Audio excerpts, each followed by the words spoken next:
Hello guys, welcome to defence spectrum. Guys, हमारा topic है optics. Optics में देखो कितने सारे सब टॉपिक यहाँ पे लिखे हुए हैं। थोड़ा मैं आपको ये जूम करके भी दिखाऊंगा। सबसे पहली बात कि ये कौन कौन से एग्जाम में, देखो ये एनडी में भी आता है, आपके सीडीएस में भी आता है, सीएपीएफ में भी आता है, ठीक है, इन सारे एग्जामों में आता है, इवन एफकैट में भी आता है। तो क्यों आता है ये टॉपिक्स, इसका रीज़न क्या है? आपने उरी मूवी देखी है तो ये वाला सीन देखो एक बार।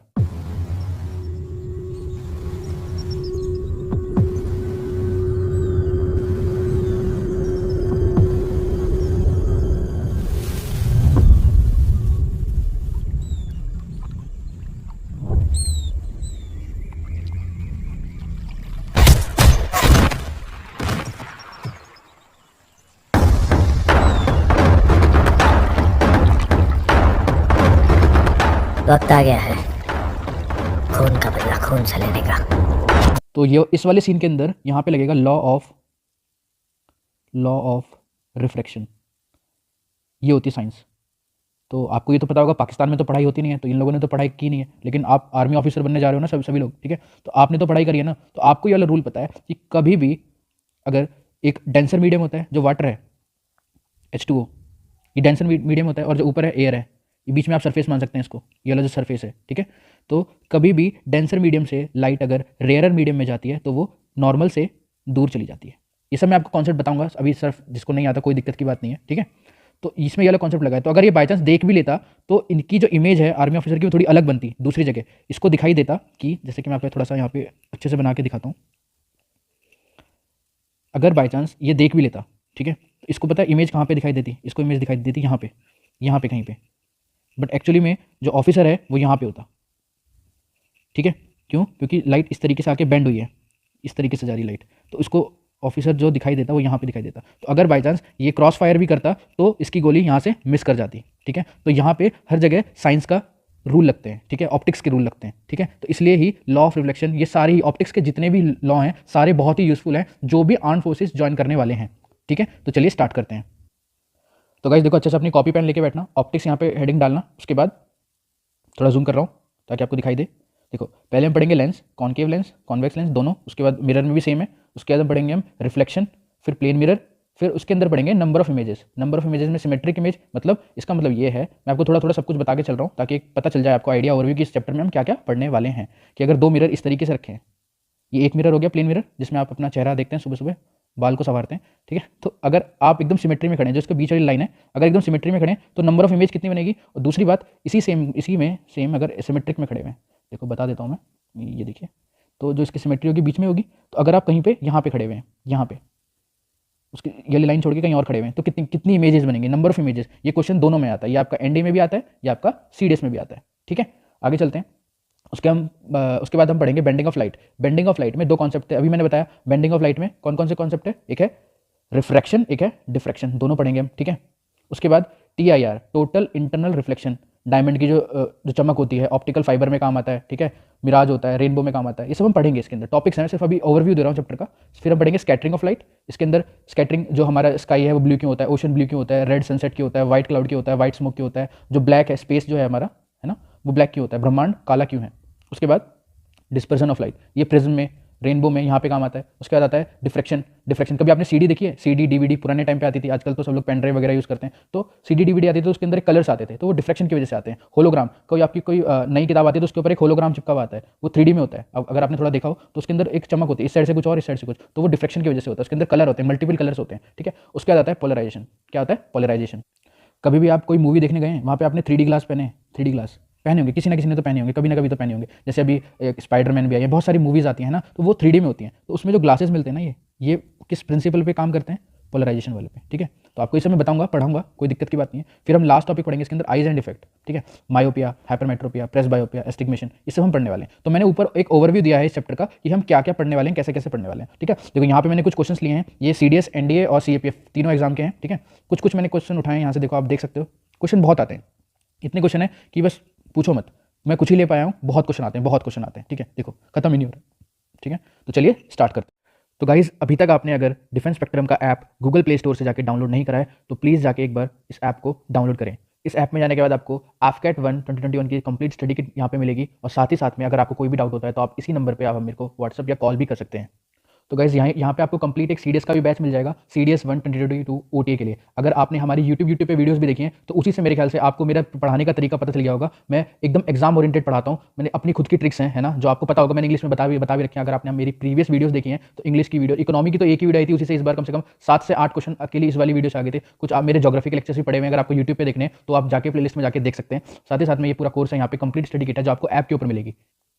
और जो बच्चे SSB की तैयारी कर रहे हैं, पहले जाके YouTube पे जाओ फटाफट, और पहले जाके SRT जो टाइप वाइज करवा रखी है मैंने YouTube पे जाके देखो गाइस। ये यूनिक मेथड है, इस तरीके से पढ़ाई करोगे तभी तो SSB क्लियर होगा ना। देखो सब लोग तैयारी अलग ढंग से कर रहे हैं, लेकिन आपको अगर SSB को क्रैक करना है तो एक अलग स्ट्रेटेजी है उसकी, वो पूरी जाके आप प्लेलिस्ट जाके देखो प्लीज, मैं आपसे रिक्वेस्ट कर रहा हूँ इस वाली बात की। और टैट वैट ये सब कुछ मेरी ट्रिक्स हैं, जैसे मोदी ट्रिक यहाँ पे लिख रखा है, 4 फैक्टर कौन से होते हैं, बैलेंस स्टोरी कैसे लिखनी है, रट के नहीं लिखनी है, क्या क्या देखना पड़ता है, सब कुछ उसके अंदर मैंने कंप्लीट कोर्स है। उसके साथ साथ आपकी जो कॉपी वैल्यूएशन होगा ये भी करवाया जाएगा आपको, और आपको एकदम लाइव सब कुछ आपके सामने होगा, ठीक है।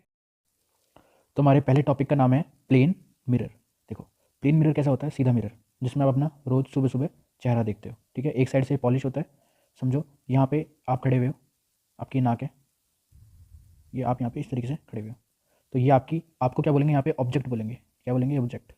इसको बोलते हैं इमेज। गाइस प्लीज़ अच्छे से नोट्स बनाना, क्योंकि मैं एकदम अच्छे से पढ़ाना चाहता हूँ आपको, है ना। तो ये हो गया ऑब्जेक्ट, ये हो गया आपका इमेज। अब यहाँ से किस किस टाइप के क्वेश्चन आते हैं। पहला क्वेश्चन, जो इमेज होगी ये कैसी होगी, इरेक्ट होगी। इरेक्ट का मतलब क्या होता है, सीधा, सीधी, ठीक है, सीधी इमेज होगी। दूसरा पॉइंट कि ये लेटरली इन्वर्टेड होगी, लेटरली इन्वर्टेड। लेटरली इन्वर्टेड का मतलब होता है राइट का लेफ्ट और लेफ्ट का राइट, राइट का लेफ्ट और लेफ्ट का राइट, इस तरीके से ब्रैकेट में लिख लेना ये, ठीक है। तीसरा पॉइंट है गाइस मैग्निफिकेशन का।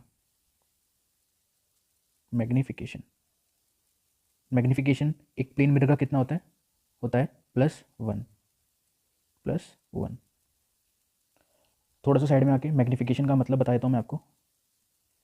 मैग्निफिकेशन क्या चीज़ होती है, देखो अगर मैंने बोला किसी का +5 मैग्निफिकेशन है, मैंने बोला किसी का +3 मैग्निफिकेशन है, मैंने बोला किसी का +1 मैग्निफिकेशन है। मैग्निफिकेशन होता है जो कि इमेज की हाइट होती है, ये रेशियो होता है इमेज की हाइट का, इमेज की साइज़ बोल लो, इमेज के साइज़ का अपॉन ऑब्जेक्ट के साइज़ का, ऑब्जेक्ट के साइज़ का, ये रेशियो होता है। तो आपको पता है प्लेन मिरर में जितनी आपकी हाइट होती है h, और ये जो h' जो बनी है जो इमेज में हाइट होती है, ये दोनों क्या होती हैं, बराबर होती हैं, इसलिए इसका मैग्निफिकेशन कितना होता है, 1 होता है, ठीक है। और वरना अगर मैंने बोला +5 है, इसका मतलब क्या है, इसका मतलब यह है कि इमेज की हाइट है वो 5 गुना है, 5 टाइम्स है ऑब्जेक्ट की हाइट से, ठीक है। ये आपको पता होगा। तो इस तरीके से आपको मैग्निफिकेशन पता, कि लेंस में हम ये आगे पढ़ेंगे तो आपको मिरर में भी पता होना चाहिए कि किसका मैग्निफिकेशन कितना होता है, ठीक है। तो मेरे ख्याल से आपको मैग्निफिकेशन समझ में आ गया होगा, कितना होता है 1 +1। और अगर माइनस हो जाता है तो उल्टी इमेज बन जाती है, क्योंकि यहाँ पे इरेक्ट इमेज बन रही है तो प्लस है, ठीक है। इसके बाद इसी में चौथा पॉइंट भी लिख सकते हो, H'/H, या फिर क्या इमेज की साइज़ अपॉन ऑब्जेक्ट की साइज़, ऑब्जेक्ट की साइज़ कितना होता है, +1। तो आपका तीसरा और चौथा पॉइंट सेम ही है। नेक्स्ट देखो गाइस, आगे चलते हैं। नेक्स्ट पांचवा पॉइंट भी इसको क्वेश्चन के फॉर्म में लिखना, क्यों, ताकि आपको ये याद रहे। समझो किसी एक आदमी है, ये आदमी हो या आप ही मान लो, अब आप हो, आपकी कुछ हाइट होगी, ठीक है। समझो आपको एग्जाम में आ गया कि आपकी हाइट है 178 सेंटीमीटर, ठीक है। तो आपको अपनी पूरी इमेज, मतलब सर से लेके पैर तक, सर से लेके पैर तक आपको अपनी पूरी इमेज देखनी है। तो उसके लिए कितना मिरर लगेगा, इसका आधा, आधा हो जाता है, हाफ हो जाता है, किसी भी वैल्यू का आधा हो जाएगा। तो इसका आंसर कितना हो जाएगा, इसका आंसर हो जाएगा जो मिरर की जो इमेज होनी चाहिए वो कितनी होनी, मतलब जो मिरर की जो हाइट होनी चाहिए वो कितनी होनी चाहिए, 89 सेंटीमीटर। समझो, अगर नहीं आया समझ में, एक बार इसको और लिख लेते हैं क्वेश्चन की तरह इसको फॉर्म में। देखो इफ़ हाइट लिख लेते हैं, if the height of the man is 6 feet, कितनी है उसकी हाइट, 6 फीट। क्वेश्चन इस तरीके से फ्रेम आएगा, the minimum height of mirror required to see the man from top to bottom, top to bottom। अगर उसे अपने आपको टॉप टू बॉटम देखना है तो उसकी कितना आंसर हो जाएगा, उसकी हाइट कितनी है, 6 फीट है, तो इसका आधा मतलब 3 फीट। आगे समझ में नहीं आया तो इस तरीके से आप छोटा सा यहाँ पे डायग्राम बना लेना, ताकि आपके दिमाग में ये रहे भी कि अगर आपकी हाइट 6 फीट है, कितनी फीट है, 6 फीट है, तो मिरर कितने का चाहिए होगा, इसका आधा, कितने का, 3 फीट का। इतना सा मिरर चाहिए होगा ताकि आप अपने आप को पूरा देख पाएँ इसके अंदर, ठीक है। आगे समझ में, क्योंकि देखो आप दूर खड़े होंगे तो इस तरीके से पूरी इमेज जो है बन जाती है। देखो मैं यहाँ बना देता हूँ एक बार, इस तरीके से यहाँ पे आपकी इमेज बन जाएगी। तो ये इस तरीके से आप अपने आप को देख पाएंगे केवल आधे मिरर में। आपकी हाइट 6 फीट है, मिरर की कितनी चाहिए 3 फीट, ताकि आप अपने आप को देख पाएँ। ठीक है, देखो अब यहाँ पे आ जाते हैं स्टार्टिंग वाले पॉइंट पे, यहाँ पे आ जाते हैं। चलो यहाँ पे थोड़ा बता देता हूँ आपको कॉन्सेप्ट क्या था। कॉन्सेप्ट ये था, प्लेन मिरर में अगर आप यहाँ से x दूरी पे खड़े हुए हैं, ये x है तो ये भी क्या होगी x होगी, डिस्टेंस बराबर होती है। अगर यहाँ सर से लेके आप बॉटम, सर से लेके बॉटम, तो पहला पॉइंट क्या था इरेक्ट, सीधी, इमेज हमेशा सीधी रहेगी। लेकिन यहाँ पे इसका लेफ्ट हैंड है तो यहाँ पे क्या हो जाएगा इसका राइट हैंड, जो भी होगा लेफ्ट और राइट उल्टा हो जाता है। इसको क्या बोलते हैं लेटरली इन्वर्टेड। यहाँ मैंने पॉइंट्स लिखवा रखे हैं, इससे बाहर क्वेश्चन नहीं आएगा। इसका मैग्निफिकेशन पूछा जाता है एग्जाम के अंदर, ये इंपॉर्टेंट है, क्या है +1 है। Image size upon object size +1 होता है। उसके बाद ये क्वेश्चन आता है यहाँ से, ये आपका क्वेश्चन आया हुआ भी है, ये क्वेश्चन आपका आया हुआ है एनडीए एग्जाम में। क्या चीज़ कि आपकी अगर हाइट अगर 6 फीट है तो 3 फीट का सबसे मिनिमम मिरर की हाइट रिक्वायरमेंट होगी। तो आपके 5 पॉइंट हो गए। पहला पॉइंट क्या था इरेक्ट था, फटाफट रिवाइज करवा रहा हूँ। दूसरा पॉइंट था लिटरली इन्वर्टेड, ठीक है। तीसरा पॉइंट क्या था मैग्निफिकेशन वाला, कितना होता है +1 होता है। चौथा पॉइंट वही था हाइट वाला, h डैश अपॉन h = +1। और पांचवा पॉइंट क्या था इमेज वाला, कि अगर उसकी 6 फीट हाइट है तो मिरर की इमेज, मिरर जो मिनिमम हाइट चाहिए होगी मिरर की कितनी होगी 3 फीट, उसकी आधी चाहिए होती है, हाफ वाली। ठीक है, अब इसके बाद 2 पॉइंट और हैं 6 और 7, इसके बाहर क्वेश्चन नहीं आएगा। ठीक है, पक्का से पक्का। देखो नीचे नीचे आ जाते हैं। छठा पॉइंट क्या है, छठा पॉइंट ये कह रहा है उसके लिए मेरे को एक डायग्राम बनाना पड़ेगा। आप लोग भी बनाना इस डायग्राम को इसी तरीके से कि ये एक मिरर है, ये आपका रास्ता हो गया, समझो आप इस साइड से भाग कर आ रहे हो, ये हो गए आप, और ये आप भाग रहे हो। ठीक है, ये हो गया आप भाग रहे हो, पूरी स्पीड में भाग रहे हो और इस तरफ आ रहे हो, आपकी स्पीड है 10 मीटर पर सेकेंड। तो आपकी इमेज होगी ये रही इमेज, तो ये आपकी इमेज होगी इस तरीके से। तो ये आप इस साइड भाग रहे हो, ठीक है, आप इस साइड भाग रहे हो, ये हो गया। इसकी भी स्पीड कितनी होगी इमेज की 10 मीटर पर सेकेंड। ये हो गया ऑब्जेक्ट, ये आप हो, ये होगी आपकी इमेज। तो यहाँ से किस तरीके, ये जो छठा पॉइंट था क्या था 6 पॉइंट, आपको ये लिखना है कि जो स्पीड ऑफ ऑब्जेक्ट है, स्पीड ऑफ ऑब्जेक्ट, ऑब्जेक्ट की स्पीड किसके बराबर होती है स्पीड ऑफ इमेज के, स्पीड ऑफ इमेज के। देखो ये वाला क्वेश्चन आज तक नहीं आया, क्यों नहीं आया, क्योंकि इसके अगला वाला क्वेश्चन आ रखा है इससे थोड़ा सा एडवांस। देखो ये तो हो गया नॉर्मल, अगर वो रिलेटिव स्पीड पूछ ले दोनों की, समझो एग्जाम में इस तरीके से क्वेश्चन आया था, ये शायद सीडीएस का या एनडी का है, मैं श्योर नहीं हूँ। देखो ये क्वेश्चन ये आया था कि अगर ऑब्जेक्ट की स्पीड है 10 मीटर पर सेकेंड, तो ऑब्जेक्ट की प्लस इसकी इमेज की रिलेटिव स्पीड पूछ लेती, रिलेटिव स्पीड।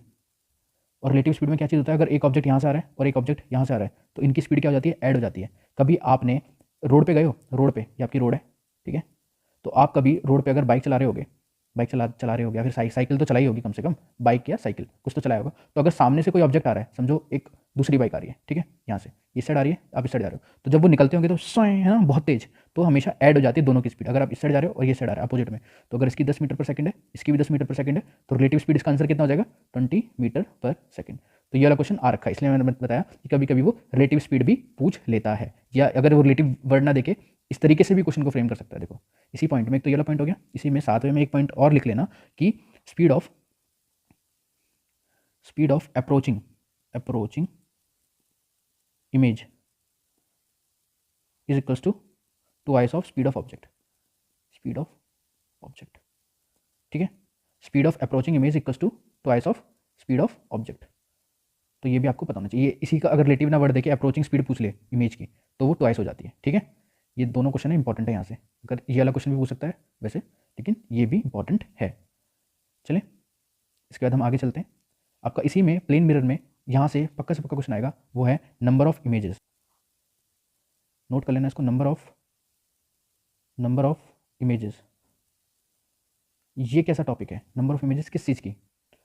तो आप कभी हेयर सलून पे या फिर बार्बर शॉप पे कहीं ना कहीं तो बाल कटवाने गए होंगे, वहाँ पे आपने मिरर्स देखे होंगे, आपकी खुद की बहुत सारी इमेज दिखाई देती होंगी, है ना। वो मिरर इस एंगल पे लगे रहते हैं कि आपको अपनी बहुत सारी इमेज दिखाई देती होंगी। तो यहीं से क्वेश्चन आता है, वेरी वेरी इंपॉर्टेंट है, वेरी वेरी इंपॉर्टेंट, पक्का से पक्का यहाँ से क्वेश्चन आता है। देखो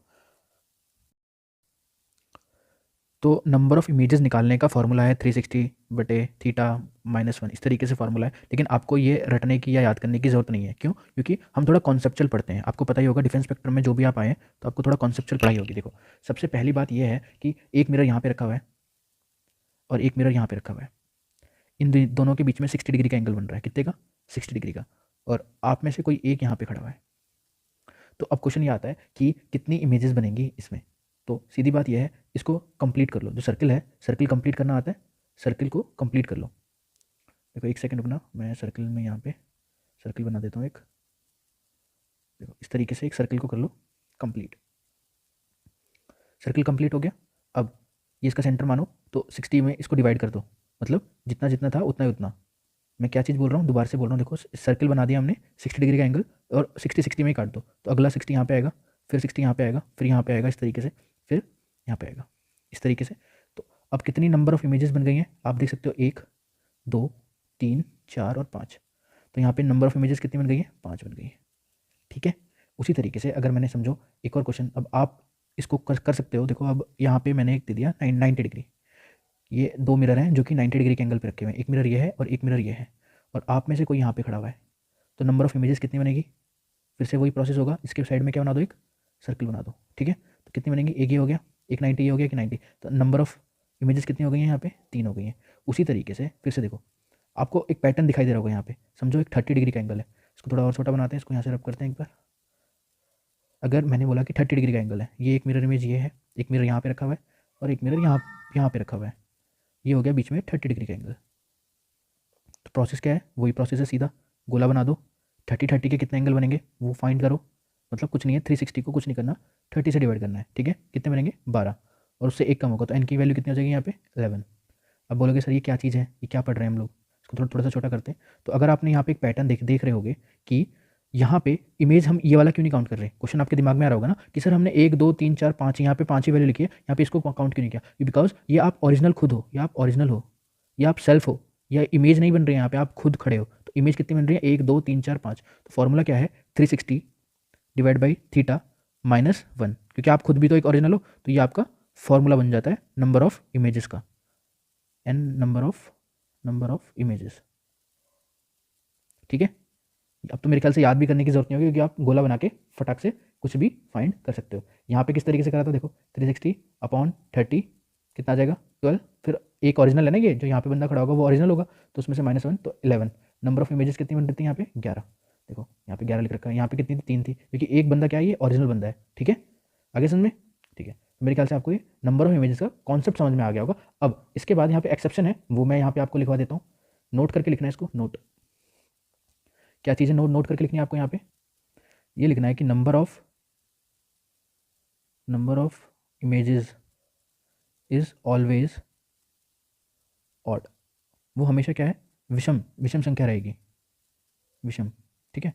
ऑड नंबर हमेशा जो आंसर आएगा हमारा ऑड नंबर में आएगा, इवन में कभी नहीं आएगा, इवन में नहीं आएगा, इसको काट देना, इवन में कभी भी हमारा आंसर नहीं आएगा। नंबर ऑफ इमेजेस का अगर कोई भी क्वेश्चन आता है, हमेशा नंबर ऑफ इमेजेस कितनी बनेगी, ऑड बनेगी, ये चीज़ याद रखना। क्यों बनेगी, क्योंकि एक बंदा हमेशा ओरिजिनल होता है, और सिमेट्री के हिसाब से देखा जाए तो एक इमेज कम बनती है, मैंने आपको पहले बता दिया। तो हमेशा क्या बनेगी, ऑड इमेज बनेगी। जैसे कि अगर चलो एग्जाम्पल ले लेता हूँ मैं यहाँ पे, देखो ये एक्सेप्शन है, जैसे कि 72 डिग्री ले लिया, तो यहाँ पे देखो गोला बनाएगा, फिर से एक मिरर यहाँ पे हो गया इस तरीके से, ये हो गया आपका तरीका, ये दो मिरर है यहाँ पे आप खड़े हुए हैं। तो मैंने पूछा था यहाँ पे नंबर ऑफ इमेजेस कितनी बनेगी, तो 72 का अगला एंगल यहाँ बनेगा, फिर यहाँ पे इस तरीके से बनेगा, फिर यहाँ पे बनेगा, तो कितनी बन गई, 1 2 3 4। तो यहाँ पे एन की वैल्यू 4 आनी चाहिए, लेकिन ये गलत है।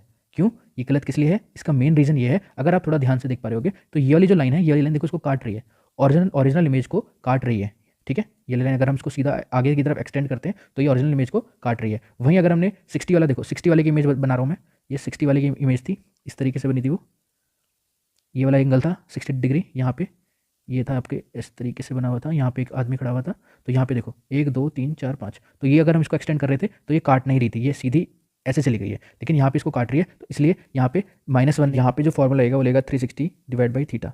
तो यहाँ पे 72 है, तो 360 डिवाइड बाई 72, तो यहाँ पे एन की वैल्यू क्या आएगी, 5 आएगी। उसी तरीके से 120 है, क्योंकि 120 में भी अगर आप इमेज बना के देखोगे इसकी, देखो 120 की अगर आप इमेज बनाओगे तो इस तरीके से बनेगी कुछ, ये 120 का एंगल हो गया, फिर ये भी 120 का एंगल हो गया, ये वाला भी 120 का एंगल हो गया। तो मिरर कौन कौन से, ये दो मिरर हैं, एक तो ये वाला मिरर है और एक ये वाला मिरर है, यहाँ पे एक आदमी खड़ा हुआ है। तो अगर फिगर के पहले वाले कॉन्सेप्ट से देखें तो 2 बननी चाहिए, लेकिन ऐसा नहीं होता। क्यों, क्योंकि अगर हम इसको एक्सटेंड करेंगे तो ये बीच में से आदमी को काट रही है, उसी वजह से यहाँ पे फॉर्मूला आएगा 360 divide by theta equals to 3। अब आपको कम से कम ये तो पता चल गया होगा कि आंसर हमेशा किस में आएगा, हमारा किस में आएगा, हमारा आंसर ऑड नंबर में, ठीक है। तो कभी भी आंसर अगर टिक करना हो तो ऑड करना चाहिए, पहली चीज़ तो ये। अब कभी कभी अब बच्चों का कुछ का डाउट आ रहा होगा, सर अगर पॉइंट में आंसर आ गया तो, क्योंकि देखो बच्चों के नॉर्मल है, कुछ भी क्वेश्चन आपके माइंड में कोई भी क्वेश्चन आ सकता है। समझो एक बच्चा मुझसे क्वेश्चन पूछ रहा है कि सर अगर हमने 360 को किसी एक एंगल थीटा से डिवाइड करा और हमारा आंसर आ गया 7.2, तो हम आंसर, अब देखो दो, इसके आंसर 2 ही हो सकते हैं, या तो होगा 7 या होगा 8। तो आप बताना कि आप किसकी तरफ जाओगे, सच्ची बताना कि आप किसकी तरफ जाओगे, 7 की तरफ जाओगे या 8 की तरफ जाओगे। आप जाओगे 7 की तरफ। क्यों? क्योंकि ये ऑड नंबर है, ये इवन नंबर है। मैंने आपको पहले ही बताया इवन कभी भी आंसर नहीं होगा, तो आंसर क्या होगा? ऑड होगा। चलो, अगर किसी एक और बच्चे ने पूछा सर अगर 360 को हमने किसी थीटा से डिवाइड करा, कोई भी एक एंगल से डिवाइड करा और हमारा आंसर आ गया 14.8, तो फिर से वही, इसके दो आंसर हो सकते हैं, या तो 14 आंसर होगा या 15 आंसर होगा। इसमें से इवन कौन सा है, इसमें से ऑड कौन सा है? ये आपका इवन है, ये आपका ऑड है, तो आंसर क्या नहीं हो सकता? 14 आंसर नहीं होगा, ऑड आंसर होगा। हम अप्रॉक्स, इसमें अप्रॉक्स वगैरह कुछ नहीं चल रहा है, हम ये देख रहे हैं ऑड है कि इवन है। समझ गए मेरी बात को? क्योंकि पॉइंट में मिस तो बनने नहीं वाली, हमें ऑड या तो सेक पहले बनेगी 14 बनेगी या 15 होगा इसका आंसर, दोनों में से कोई एक ही तो आंसर होगा ना। तो हमें इतना तो बदल लिया कि ऑड आंसर आएगा। तो मेरे ख्याल से देखो, अब तो आपको फाइनल एक टेबल बना देता हूँ ताकि यहाँ पे आप एंगल लिख लेना अगर आप रटना चाहते हो। वैसे मैंने कॉन्सेप्ट आपको पूरा दे दिया है, यहाँ पे लिख लेना नंबर ऑफ इमेजेस, क्योंकि इससे बाहर क्वेश्चन आएगा नहीं। एक हो गया 0 डिग्री, 30 डिग्री, 45 डिग्री, 60 डिग्री और 90 डिग्री, 120 डिग्री और 180 डिग्री। एक चीज़ और बता देता हूँ, देखो यहाँ पे आते हैं थोड़ा साइड में, एक कॉन्सेप्ट और है, इसको भी नोट करके अलग से लिखना, डब्बा बना लेना अलग से, नोट करना। नोट क्या है? नोट ये है, पहला पॉइंट ये है कि नोट का कि अगर थीटा इक्वल्स टू 0 डिग्री है, मतलब वो दोनों क्या है? पैरेलल रखे हुए हैं। एक यहाँ पे होगी इस तरीके से, एक यहाँ पे होगी। तो अगर दो मिरर पैरेलल रखे हुए हैं तो उसमें इमेज कितनी बनती है? Number of image equals to infinite, बहुत सारी इमेज बनेगी। जैसे कि आपने बार्बर शॉप पे देखा होगा, जो बाल जहाँ पे आप कटवाने चाहते हैं, तो वहाँ पे सैलून वगैरह में, तो वहाँ पे क्या होता है, दोनों वाल्स पे एक जो कमरा होता है, तो यहाँ पे इस वाले वाल पे लगा देते हैं, इस वाले वाल पे, तो वहाँ पे बहुत सारी n इक्वल्स टू इन्फिनाइट इतनी इमेजेस दिखाई देती होंगी आपको। तो एक तो ये वाला पॉइंट आपको याद होना चाहिए, तो यहाँ पे लिख लेना नंबर ऑफ इमेज यहाँ पे इन्फिनाइट है। दूसरा पॉइंट ये है थीटा इक्वल्स टू 180 डिग्री है। 180 डिग्री का मतलब क्या हो गया? जल्दी बताओ, कि एक मिरर इमेज ये हो गया और एक मिरर इमेज ये हो गया, यही तो होता है 180 डिग्री, है ना। तो ये क्या हो गया? एक प्लेन मिरर ही तो हुआ, तो ये तो एक प्लेन मिरर की तरह हो गया। तो यहाँ पे नंबर ऑफ इमेज कितनी बनेगी? जल्दी से बताओ। एक ही बनेगी, क्योंकि आप यहाँ पे खड़े हो जाओगे और आपकी इमेज यहाँ बन जाएगी एक, तो एक इमेज कितनी बनेगी? एक, n इक्वल्स टू 1। ठीक है, ये दो कॉन्सेप्ट अलग से थे। चलो अब यहाँ पे आते हैं, क्या था कि अगर 0 डिग्री है, यहाँ पे इस तरीके से छोटी छोटी इमेज बना लेना कि वो पैरेलल है, तो n इक्वल्स टू क्या बनेगा? इन्फिनाइट बनता है। और 180 में कितना बनता है? वो एक प्लेन मिरर बन जाता है 180 डिग्री का, तो यहाँ पे n इक्वल्स टू 1 हो जाता है। उसी तरीके से अगर 30 में देखें तो कितना था? 360 डिवाइड बाई 30, 12 -1, तो यहाँ पे 11 आंसर आ रहा था। और 45 को डिवाइड करेंगे 360 से कितना आएगा? 8 आएगा, 8 -1, तो यहाँ पे 7 आंसर आ रहा था। 60 को डिवाइड करेंगे 360 से तो 6 बचेगा, -1, तो यहाँ पे 5 आंसर आ रहा था, क्योंकि हमें ऑड लेके आना है आंसर को। ठीक है, देखो यहाँ इवन आ रहा था आंसर, तो हमने -1 कर दिया, यहाँ पे इवन आ रहा है तो -1 कर दिया, 12 आ रहा है तो -1 कर दिया। 90 को डिवाइड करेंगे तो कितना आ गया? 4 आ गया, तो -1, क्योंकि हमें ऑड आंसर लेके आना है, तो 3। फिर से 360 को 120 से डिवाइड करेंगे तो कितना आंसर आ गया? 3। तो इसमें से -1 करेंगे नहीं, क्यों? क्योंकि ऑलरेडी आंसर ऑड में ही आ रहा है ना। तो आप देख सकते हैं कि ये सारे आंसर कितने हैं हमारे? ऑड है। सारे आंसर क्या है हमारे? ऑड है। ये भी ऑड है, और इन्फिनाइट तो ना ऑड है ना इवन है। ठीक है, तो आप देख सकते हैं कि सारे क्या है? ये ऑड है। तो आपको कम से कम एक चीज़ तो पता चली गई होगी कि हमारा आंसर किस फॉर्म में आना है। हमारा आंसर आना है ऑड नंबर में। ठीक है, तो मेरे ख्याल से नंबर ऑफ इमेजेस और प्लेन मिरर का कॉन्सेप्ट सारे खत्म हो गए होंगे। अब यहाँ पे आप कुछ पॉइंट करके जो मैं आपको एक्स्ट्रा लिखवा रहा हूँ वो भी आप नोट डाउन कर लेना। प्लेन मिरर, इस तरीके से मैंने डायग्राम भी बना रखा था आपका कि आप यहाँ पे खड़े हैं तो आपकी इमेज कहाँ बनती है? इस तरीके से यहाँ पे बनेगी। ये आपकी इमेज हो गई, ये आपका ऑब्जेक्ट हो गया। ठीक है, सबसे पहला पॉइंट मैंने क्या बताया था कि इरेक्ट होती है लेटरल, वो वाले पॉइंट वो सारे 1 2 3 4 5 6 7 मैं पूरा रिवाइज करवा रहा हूँ। पहला मैंने इरेक्ट लिखवाया था, उसके बाद मैंने क्या बताया था? लेटरली इन्वर्टेड होती हैं। फिर मैग्नीफिकेशन वाला पॉइंट था, फिर h' वाला पॉइंट था जो कि +1 होता है। उसके बाद क्या था कि अगर 6 फीट की अगर हाइट है तो मिरर कितने इमेज का चाहिए होता है? 3 फीट, उसके आधे का चाहिए होता है। उसके बाद 6 पॉइंट क्या था आपका? स्पीड था, कि अगर जो स्पीड ऑफ ऑब्जेक्ट की स्पीड किसके बराबर होती है? स्पीड ऑफ इमेज के, क्योंकि इधर से भाग के आ रहा है और इधर से भाग के आ रहा है, रिलेटिव स्पीड वाला कॉन्सेप्ट। और अगर दोनों एक तरफ जाते हैं तो रिलेटिव स्पीड में माइनस हो जाता है। ठीक है, इसको भी साइड में बना लेना चाहिए वहीं पर ही। उसके बाद 7 पॉइंट के अंदर मैंने 2 पॉइंट बताए थे, एक तो वो रिलेटिव स्पीड के कॉन्सेप्ट पूछ सकता है और अप्रोचिंग वाला, तो उसमें 2x हो जाएगा, दुगनी हो जाएगी स्पीड। ठीक है, इसी के अंदर आप 8वां पॉइंट, 9वां पॉइंट और 10वां पॉइंट ये और लिखना। देखो, रेडियस ऑफ कर्वेचर कितना होता है? इनफाइनाइट होता है। प्लेन मिरर का रेडियस ऑफ कर्वेचर इनफाइनाइट होता है। फोकल लेंथ ये सब हम जब लेंस या मिरर पढ़ेंगे आगे, कॉनकेव कॉन्वेक्स, तो वहाँ पे आपको ये वर्ड्स, रेडियस क्या होता है, फोकल लेंथ क्या होता है, ये सब मैं आपको वहाँ पे क्लियर कर दूंगा। अभी आप नोट डाउन कर लें कि ये भी इनफाइनाइट होता है। पावर, जो आप चश्मे पहनते हैं उसकी एक पावर होती है, वो होती है 1/4 फोकल लेंथ। तो फोकल लेंथ इनफाइनाइट हो गई तो 1/4 इनफाइनाइट, तो इसका आंसर कितना आ जाएगा? 0। तो इसकी पावर कितनी होती है? 0 होती है। ये 3 पॉइंट अलग से भी नोट डाउन कर लेना, कभी कभी स्टेटमेंट की फॉर्म में CDS में या CAPF में आ सकते हैं क्वेश्चन। ठीक है, तो आज के लिए गाइज यहीं पर ही लेक्चर को खत्म करते हैं। Thank you. तो गाइज़ अभी तक आपने अगर डिफेंस स्पेक्ट्रम का ऐप गूगल प्ले स्टोर से जाके डाउनलोड नहीं करा है तो प्लीज़ जाके एक बार इस ऐप को डाउनलोड करें। इस ऐप में जाने के बाद आपको AFCAT 1 2021 की कंप्लीट स्टडी किट यहाँ पे मिलेगी और साथ ही साथ में अगर आपको कोई भी डाउट होता है तो आप इसी नंबर पे आप मेरे को व्हाट्सअप या कॉल भी कर सकते हैं। तो गाइज़ यहाँ पे आपको कंप्लीट एक सीडीएस का भी बैच मिल जाएगा, सीडीएस 1 2022 OTA के लिए। अगर आपने हमारी यूट्यूब पे वीडियोस भी देखी हैं तो उसी से मेरे ख्याल से आपको मेरा पढ़ाने का तरीका पता चल गया होगा। मैं एकदम एग्जाम ओरिएंटेड पढ़ाता हूँ। मैंने अपनी खुद की ट्रिक्स हैं, है ना, जो आपको पता होगा। मैंने इंग्लिश में बता भी रखी हैं। अगर आपने मेरी प्रीवियस वीडियोस देखी हैं तो इंग्लिश की वीडियो, इकोनॉमी की तो एक ही वीडियो आई थी, उसी से इस बार कम से कम 7 से 8 क्वेश्चन अकेले इस वाली वीडियो से आ गए थे। कुछ आप मेरे ज्योग्राफी के लेक्चर्स भी पढ़े हुए हैं, अगर आपको यूट्यूब पे देखने हैं तो आप जाके प्लेलिस्ट में जाके देख सकते हैं। साथ ही साथ में ये पूरा कोर्स है, यहाँ पे कंप्लीट स्टडी किट है जो आपको ऐप के ऊपर मिलेगी। और जो बच्चे एसएसबी की तैयारी कर रहे हैं पहले जाके यूट्यूब पे जाओ फटाफट और पहले जाके एसआरटी जो टाइप वाइज करवा रखी है मैंने यूट्यूब पे जाके देखो गाइस। ये यूनिक मेथड है, इस तरीके से पढ़ाई करोगे तभी तो एसएसबी क्लियर होगा ना। देखो सब लोग तैयारी अलग ढंग से कर रहे हैं, लेकिन आपको अगर एसएसबी को क्रैक करना है तो एक अलग स्ट्रेटेजी है उसकी, वो पूरी जाके आप प्लेलिस्ट जाके देखो प्लीज। मैं आपसे रिक्वेस्ट कर रहा हूँ इस वाली बात की। और टैट वैट ये सब कुछ मेरी ट्रिक्स हैं, जैसे मोदी ट्रिक यहाँ पे लिख रखा है, 4 फैक्टर कौन से होते हैं, बैलेंस स्टोरी कैसे लिखनी है, रट के नहीं लिखनी है, क्या क्या देखना पड़ता है, सब कुछ उसके अंदर मैंने कंप्लीट कोर्स है। उसके साथ साथ आपकी जो कॉपी वैल्यूएशन होगा ये भी करवाया जाएगा आपको, और आपको एकदम लाइव सब कुछ आपके सामने होगा, ठीक है।